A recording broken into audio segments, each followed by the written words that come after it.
Oh Good. man, hold on. There we go. We're back. Sorry about that. Okay. There we go. Doing good. Coach Wallace. So I really appreciate you for coming on the podcast. Yeah, for sure. I'm honored and a privilege to be on your podcast. Thanks for asking me. Definitely no problem.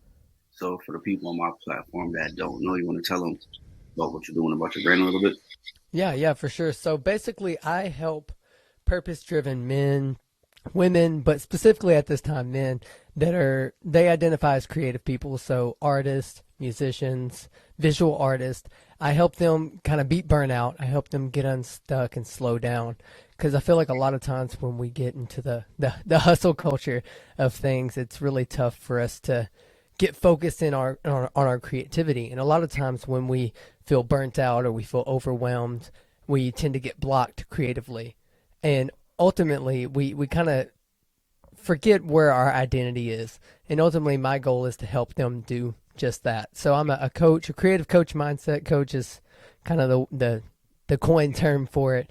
But ultimately, at the heart of it all, I'm a creative myself because I had a 10-year rap career, which we can dive into that a little bit later. But I'm a former rapper turned worship drummer. I played drums for my church, pretty active there, and I've just always been in love with the act of performing music, performing creativity, just anything really creative. I just fell in love with that.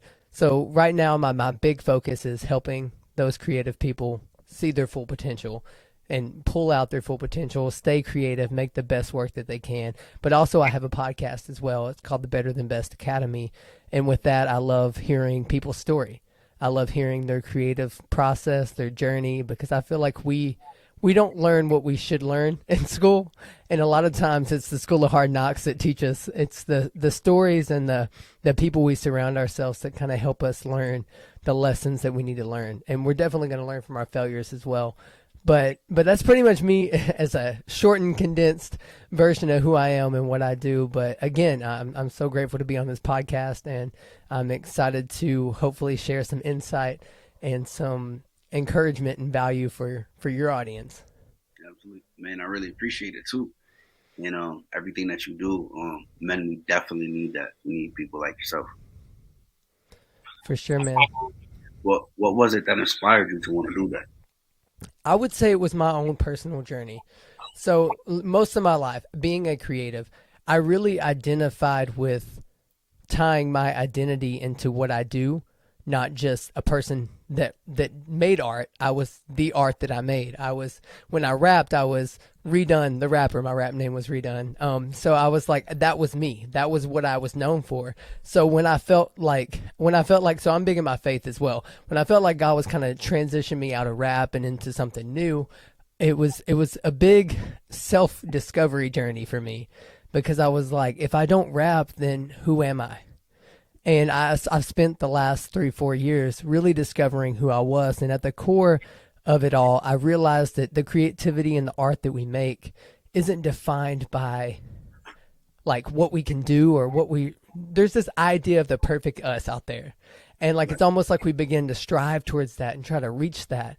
But the truth is everything that you need to be your full self is already inside of you, and it's more or less of a pulling it out of you. And I love the idea. I like to tell the metaphor of when I think it was Michelangelo or whoever was sculpting David out of a huge chunk of marble. He sculpted this beautiful sculpture of David. And someone asked him afterwards, like, how did you turn a big, huge piece of rock into this beautiful masterpiece that looks like David? And he said, I just chipped away the parts that weren't David.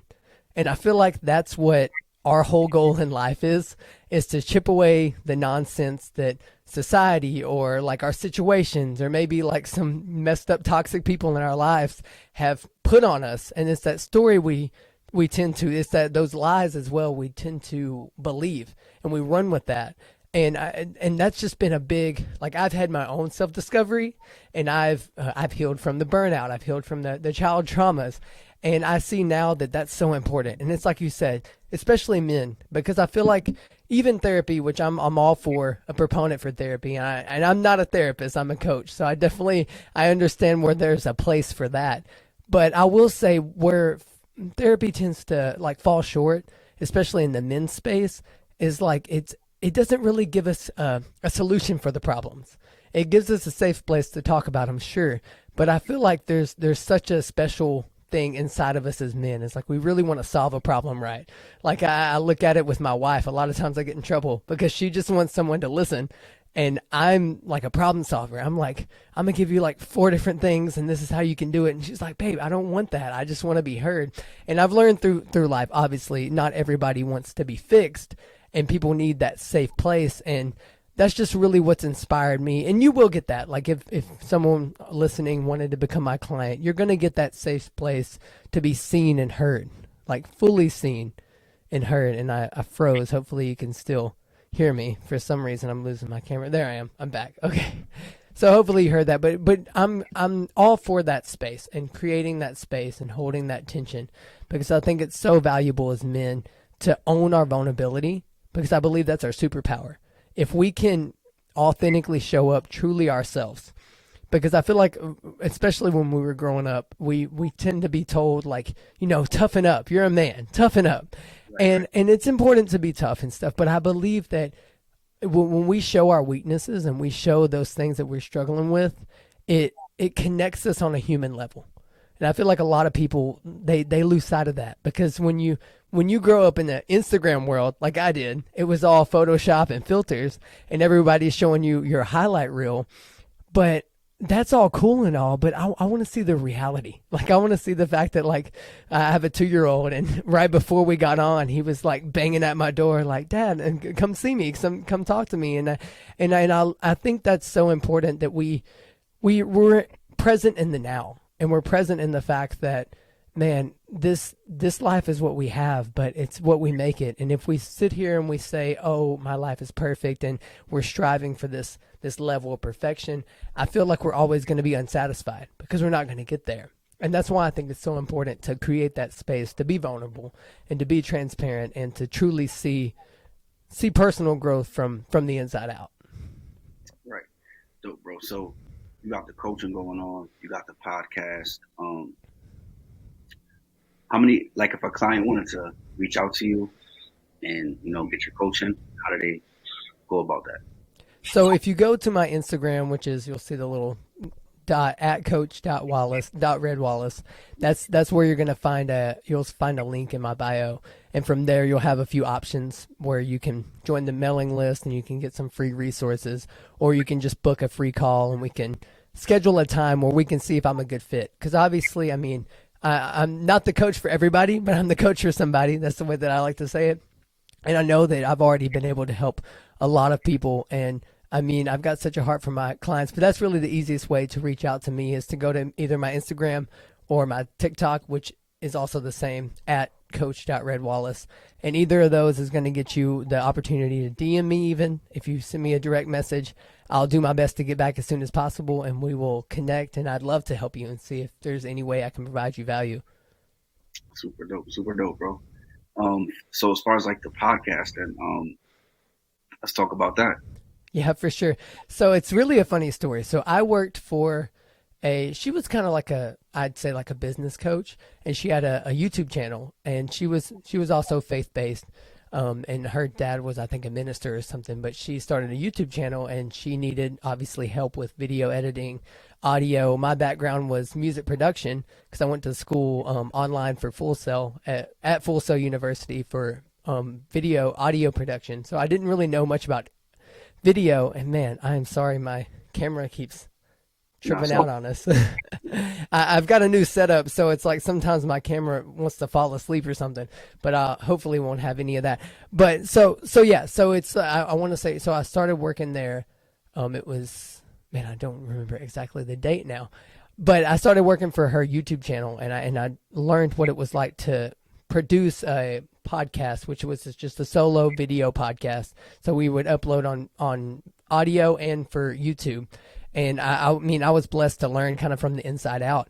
And I got inspired by her message of living your dreams and creating the vision board. And like, I started like doing that, and I was like, got this stirring to start a podcast. So 2018, I started a podcast. It was just audio when it first started, just audio. And like, being a man of faith, I kind of did a little Bible study. It was just me for like 5 to 10 minutes, whatever it may be.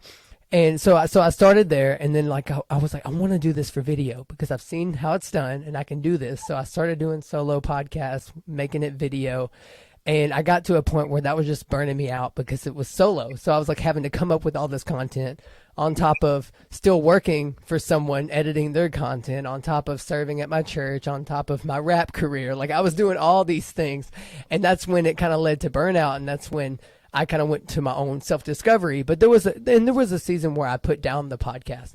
But then another coach friend of mine had me on his show, and he was like, "Man, you should podcast and like interview creative people because that's the space that you're in, and that's the space that people want to hear about." So I started reaching out to some creative peoples, and I mean, sure enough, it was like doors kept opening and opportunities kept opening, and people were always willing to come on the show.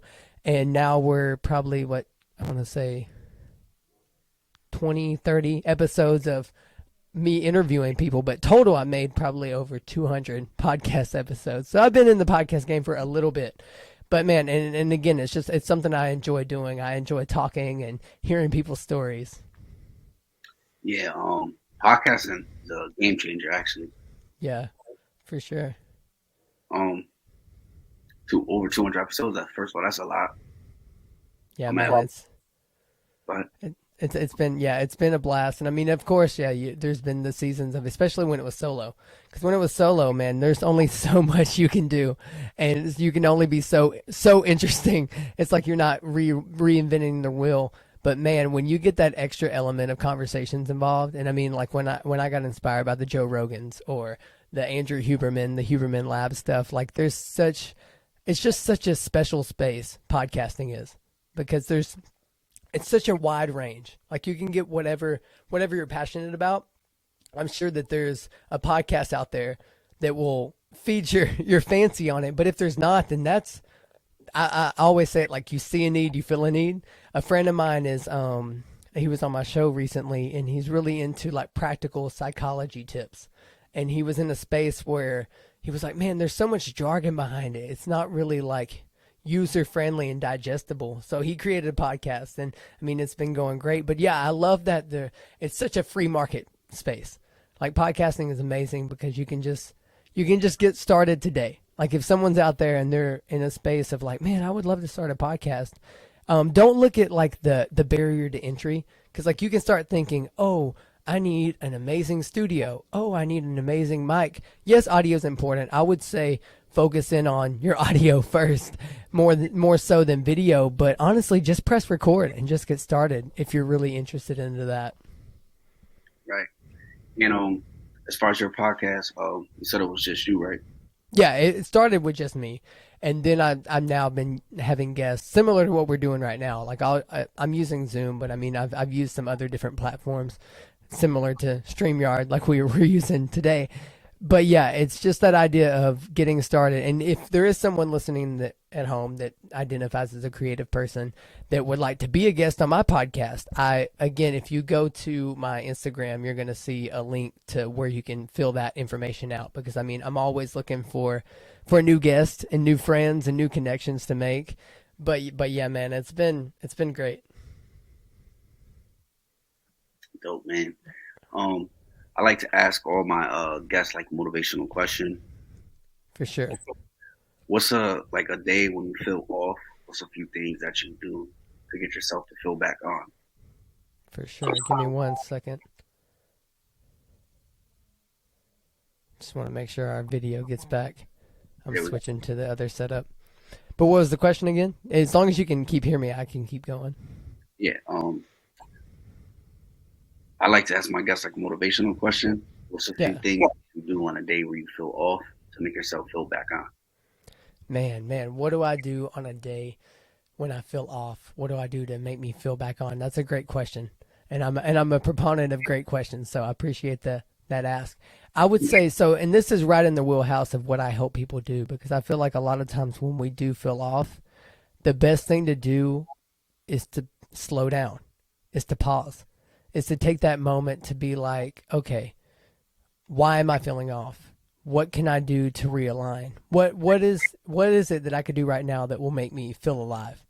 And sometimes that's like, go for a walk, get outside. Because when we can step away from the work and come back to it with fresh eyes, I feel like that's when we feel back on. Right. I like walks. I love walks. The walks, the parks, music, stuff like that helps. For sure. Are you a coffee drinker or a tea drinker? So I'm kind of back and forth. Right now, I'm drinking some tea because I've been a little under the weather last couple of days. Life with two kids under 3, it's fun. I feel like when one gets sick, you have to definitely protect yourself. But I would say, man, I love a good coffee. But I mostly drink pre-workout actually because again, I'm really into fitness, and that's a big part of what I do. So a lot of days I'm just sitting there and I'm drinking some pre-workout. I have one particular in mind called Ladder, and I think it was created by LeBron James and Arnold Schwarzenegger. Super interesting. But I mean, it's a cleaner version than a lot of those on the market. But yeah, between pre-workout and coffee with the occasional tea, I'm loving all that stuff these days. Right. I'm definitely a coffee drinker. I can't really get into tea. I'm trying to find a flavor. That's fair. Yeah, it's definitely a flavor thing for me.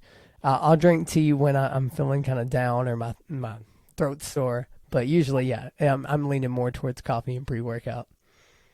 Right. Iced coffee or hot? Oh man, I'm more of an iced coffee. I like the idea. And sorry about my video not working. For some reason, my connection's been poor. But as long as you can keep hearing me, we'll keep it rolling. Yeah. But man, so I would say mostly iced because I'm big on like, man, I just love the way that iced coffee hits. It just hits different, Yeah. especially like the cold brews or the nitro cold brews. Man, nothing better. Fire. So, you know, being a podcaster, like you're a coach and all that stuff, how do you control your balance? You know, you got the kids, you got to make sure you get yourself right and the wife. How do you control your balance? Man, I believe there's this idea. It's not necessarily a balance, but it's like learning the rhythms of what works for you. Because it's definitely, I feel like case to case. But for me, definitely, it's. I would say the practical thing is definitely waking up before everyone else, and it definitely sucks at times, especially now because we have a newborn that just turned a month old. So like, nighttime sleep has been tough. But I would say that if you can manage even 30 minutes to yourself in the morning and focus in on something that's going to fill your tank, because I believe like you can't pour from an empty cup. You can't pour out from an empty tank. And if you can maintain taking care and doing the self-care work first, then everything else will kind of spring from that. And yeah, obviously listening to, like, I check in with my wife at least once a week and I'm like, all right, babe, am I present enough for you in this, like right now in this season? Is there something I can do better? And I think it's just having the conversations and having the tough conversations and be willing to listen without emotions involved. Because a lot of times I feel like when we're going into because I mean, we love a lot of things, at least as creatives and as me.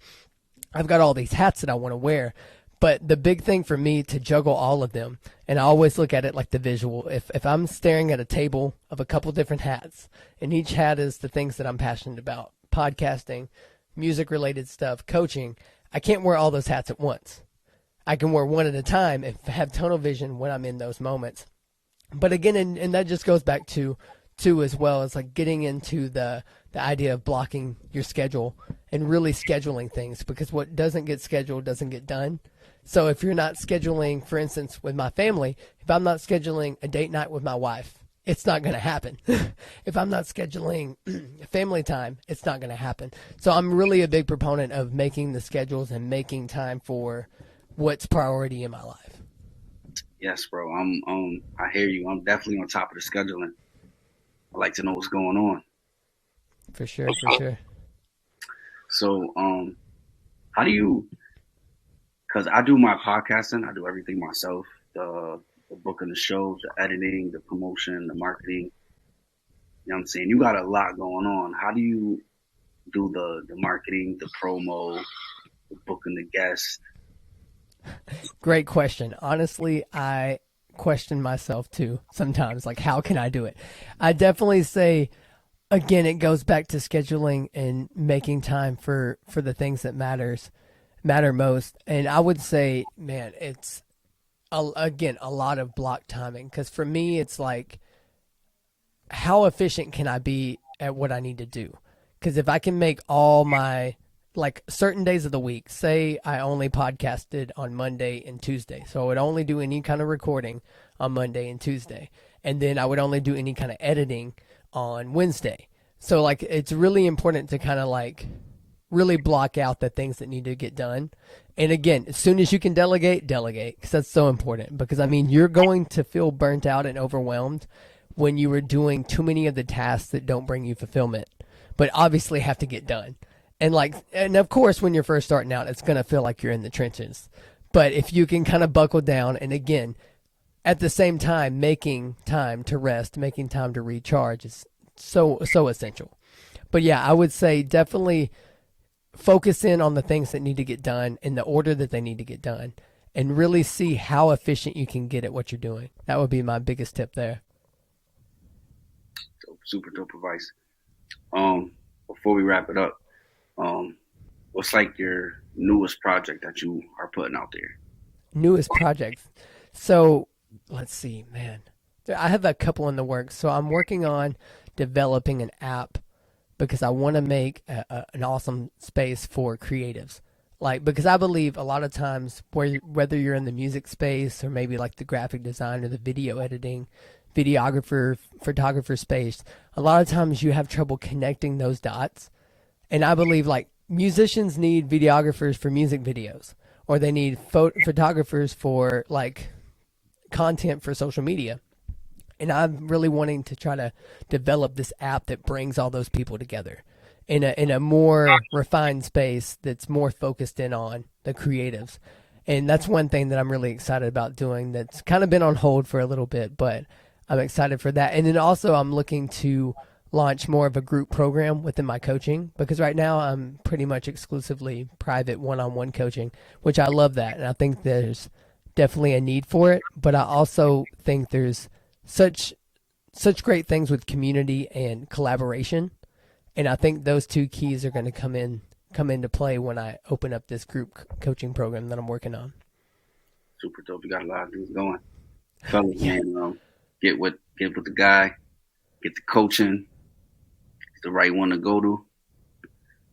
You for got sure. a website or contact with your Instagram? Yeah. The best way to contact is Instagram or TikTok. And then as far as a website, I'm currently working on one, but you can see where it's at right now, and it's called the betterthanbestacademy.com. And from there, you can also apply to coach and get coaching or book a one-on-one call there. And it's a little bit under construction, but we're definitely working on that one as well. We getting everything in order. Yep, that's the goal. Yep. And